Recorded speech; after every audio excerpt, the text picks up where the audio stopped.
आज हम लोग पढ़ेंगे वर्तनी शुद्धि के वस्तुनिष्ठ प्रश्न। तो चलिए अभ्यास करते हैं कुछ प्रश्नों का, जो कि ये आपके एग्ज़ाम में, किसी भी प्रतियोगिता परीक्षा में आप सबके लिए ये उपयोगी सिद्ध होगा। चलिए, क्वेश्चन नंबर 1, अशुद्ध वाक्य। आपका पत्र धन्यवाद सहित मिला। तो कोई भी चीज़ धन्यवाद नहीं मिलती है। मिलने के बाद, कोई भी चीज़ मिलने के बाद धन्यवाद दिया जाता है। तो चलिए इसका शुद्ध वाक्य देखते हैं। आपका पत्र मिला, धन्यवाद, इसका शुद्ध वाक्य बना। क्वेश्चन नंबर 2, अशुद्ध वाक्य देखते हैं। एक गाय, 2 घोड़े और 1 बकरी मैदान में हरी घास चर रहे हैं। इसमें इस वाक्य में लिंग संबंधी अशुद्धि है।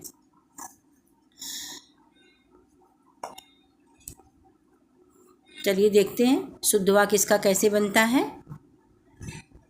एक गाय, 2 घोड़े और 1 बकरी मैदान में हरी घास चर रही हैं। इसका शुद्ध वाक्य होगा।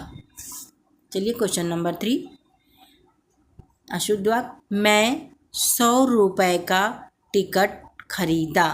तो यहाँ मैं का उपयोग यहाँ पे अनुचित हुआ है। यहाँ पे होगा, चलिए शुद्ध वाक्य में देखते हैं क्या होगा।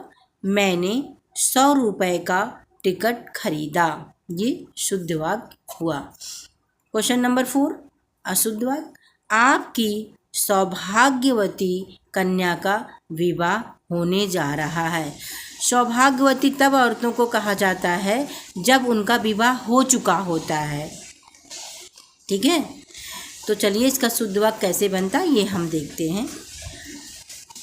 आपकी आयुष्मान कन्या का विवाह होने जा रहा है, ये इसका शुद्ध वाक्य हुआ। सौभाग्यवती तो तब होता है जब विवाह हो चुका होता है, आयुष्मान तब होता है जब विवाह नहीं हुआ होता है। तो यहाँ भी यह अशुद्धि थी। चलिए क्वेश्चन नंबर 5 देखते हैं, अशुद्ध वाक्य। एक पानी का गिलास दीजिए। एक पानी नहीं होता है, ये यहाँ पे अशुद्ध वाक्य है। यहाँ पे चलिए देखते हैं शुद्ध वाक्य कैसे बनता है। एक गिलास पानी दीजिए। एक गिलास पानी दीजिए। गिलास में पानी भरा जाएगा, ना कि एक गिलास, मतलब एक पानी नहीं होगा। एक ड्रॉप हो सकता है, एक बूंद हो सकता है, एक पानी नहीं होगा, इसलिए यहाँ अशुद्ध है। इसलिए गिलास में किसी भी चीज़ में पानी भर के ही दिया जाएगा, आप उठा नहीं सकते, काउंट नहीं। इसीलिए कहा गया एक गिलास पानी दीजिए, ये इसका शुद्ध वाक्य हुआ। चलिए क्वेश्चन नंबर 6 देखते हैं, अशुद्ध वाक्य कैसे है। मैं आपकी प्रतिज्ञा करता रहा। मैं आपकी प्रतिज्ञा करता रहा। प्रतिज्ञा नहीं होता, किसी की प्रतीक्षा होता है। चलिए शुद्ध वाक्य देखते हैं। मैं आपकी प्रतीक्षा करता रहा, ये इसका शुद्ध वाक्य है।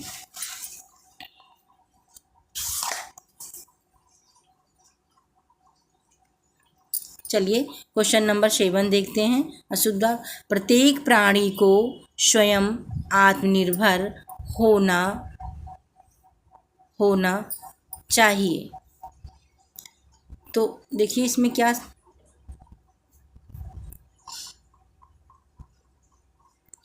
चलिए शुद्ध वाक्य किसका बनाते हैं। प्रत्येक प्राणी को आत्मनिर्भर होना चाहिए।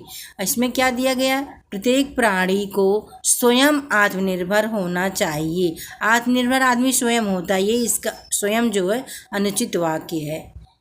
अनुचित शब्द यहाँ पे प्रयोग हुआ है, इसलिए ये वाक्य अशुद्ध हो गया। तो शुद्ध वाक्य कैसे बनेगा। प्रत्येक प्राणी को आत्मनिर्भर होना चाहिए, ये इसका शुद्ध वाक्य है। अशुद्ध वाक्य। मैं कपड़े नहीं दिया हूँ। मैं इस वाक्य में मैं शब्द का अनुचित प्रयोग हुआ है, यहाँ पे मैं की जगह पे मैंने रहना चाहिए। चलिए देखते हैं शुद्ध वाक्य कैसे होता है। मैंने कपड़े नहीं दिए हैं, ऐसे होना चाहिए। तो चलिए क्वेश्चन नंबर 9 देखते हैं।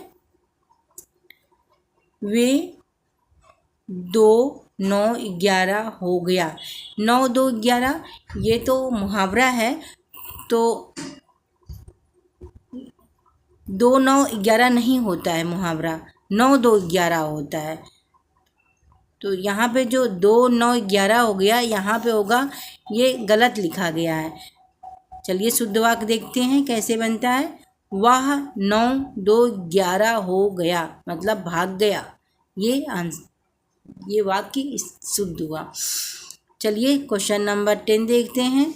मैं अपनी बात को स्पष्टीकरण करना चाहता हूँ। तो शुद्ध वाक्य देखते हैं। मैं अपनी बात का, को नहीं, यहाँ पे होना चाहिए का, स्पष्टीकरण देना चाहता हूँ। ये वाक्य सही है। कारक संबंधी अशुद्धि है इसमें, इस वाक्य में कारक संबंधी अशुद्धि है। चलिए अगला क्वेश्चन देखते हैं। मुझे आप पुराने पते से पत्र दीजिएगा। पुराने पते से नहीं, पते पर होना चाहिए। चलिए देखते हैं शुद्ध वाक्य कैसे होता है। मुझे आप पुराने पते पर पत्र दीजिएगा, ये शुद्ध वाक्य है।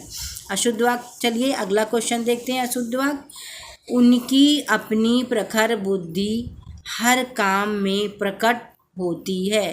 प्रकट होती है मतलब निकलती है नहीं, ये तो गलत हो। प्रकट होने मतलब निकलना, तो ये जो है ये शब्द नहीं होगा, इसकी जगह पे होगा दृष्टिगत, मतलब दिखाई देती है। ये इसके लिए बहुत ही उपयोगी शब्द है दृष्टिगत। तो इसलिए यहाँ पे ये वाक्य जो है अशुद्ध हो गया। चलिए शुद्ध वाक्य देखते हैं। उनकी प्रखर बुद्धि हर काम में दृष्टिगत होती है। दृष्टिगत शब्द जो है इस वाक्य के लिए बहुत ही उपयुक्त है, इसलिए ये वाक्य सत्य है, शुद्ध है, सही है। थैंक यू बच्चों। Please like subscribe my channel, ताकि ये चैनल थोड़ा सा ग्रो कर सके। Thank you, bye bye.